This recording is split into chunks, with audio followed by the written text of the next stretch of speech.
Hey there, everyone. Welcome to another episode of Trade by Numbers. I hope you had a great trading week. I'm going to be honest, I'm just about having to sit on my hands to keep from clapping over here. It was an amazing week.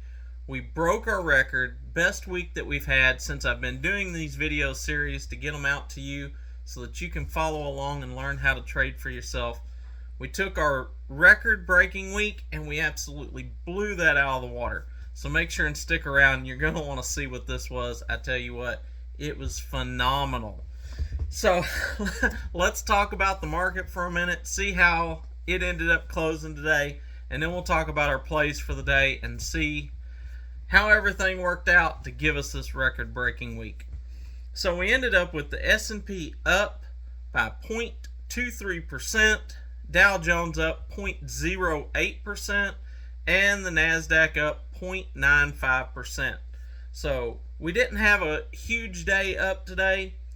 Market kind of flat, but still holding strong. However, there was a lot of stocks today that moved very well. One of which, of course, was Coinbase. Now, I said this morning that I wasn't expecting Coinbase to do well today.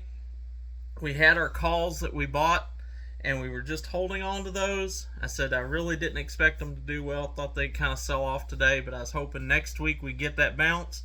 And then Coinbase just absolutely exploding today, up over 16% at one point in time, closed 15.75% up today, which was amazing for the calls that we had. We had some calls that was bought way out, 17th of February, picked those up at $4.70, sold those for $10.34, which was a 120% ROI on our investment. So absolutely blew up. Very, very good trade there.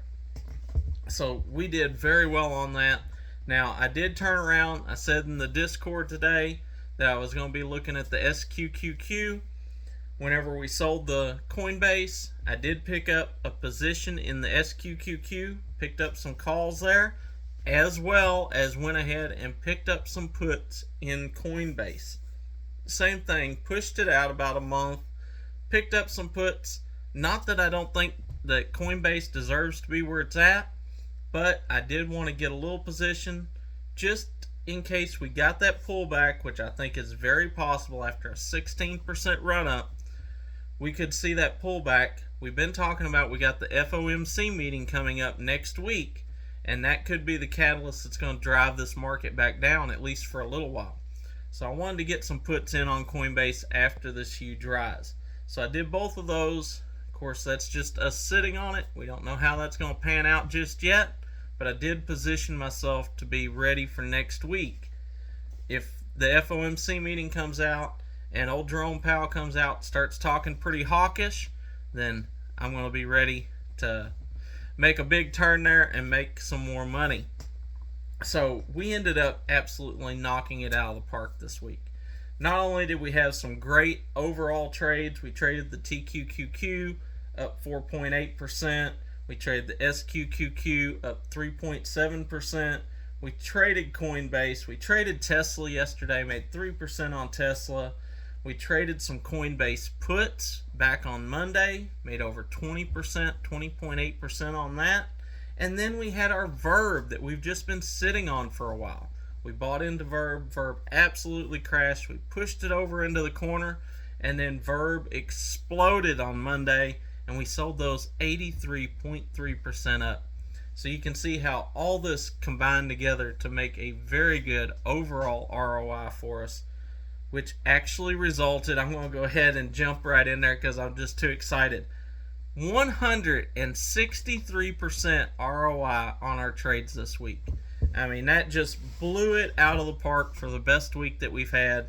Now, we did have some options trades in there, had a lot of money kind of in there tied up, but we had ourselves a game plan. We were ready to ride it out, and we was rewarded on that. And then setting aside that Verb and having that come back, just all tied together to make a perfect storm. And this is why one of the messages I want to get out tonight is most of the reason that retail traders can't beat hedge funds is because you're not trading properly. You're not structured properly in how you're trading. Hedge funds can always take a position and then average down later because they have constant inflows of money. The average retail investor does not have constant inflows of money, which is why you need to break up your account so that you can go ahead and buy a portion and always have more money to average down, or be able to set it aside. If you're betting your rent money and you're buying stocks that you need to have that back by next month, you can't afford to just stick that stock over in the corner and let it sit there for a week or two or a month or two like you need to be able to do. If you want to be a successful trader, you've got to be able to trade with money that is its sole purpose, making more money. If you're putting a timeline on when you need your money back, you're already handicapping yourself. So make sure, even if that means you're only trading with $100 instead of $1,000, trade with money that you can afford to have it sit there until it becomes profitable for you. Give your money time to work, because if you're just out there asking your money to go and make you more money without giving it time to be able to do so, I mean, yes, we love to get in and get out in a day, but that doesn't always happen. If you want to set yourself up not to have losses, you have to be able to set money aside sometimes and just let it sit there and do its thing. It's exactly what we did with Verb, and it paid off very well. So make sure you're not out there investing the rent money and setting yourself up for failure right off the bat. Set yourself up a plan. Put money aside just for investing, and invest it in such a way that you have the ability to constantly be able to average down on your positions or set it aside and give it the time that it needs. That's my message to you. We had a phenomenal week. We're going to be on here next week. We're going to try to do the same. We're going to try to beat it. I mean, that's what I do. I'm a competitive person. We did it once. We're going to try to beat it again.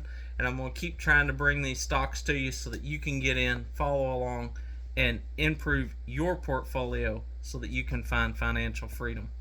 Now, if you want to learn more about all this stuff, you want to join the stock Discord, you want to join the crypto Discords, come over there, tradebynumbers.org. It'll be linked below the video. Till next time, be blessed, and remember, never trade with your emotions. Always trade by the numbers.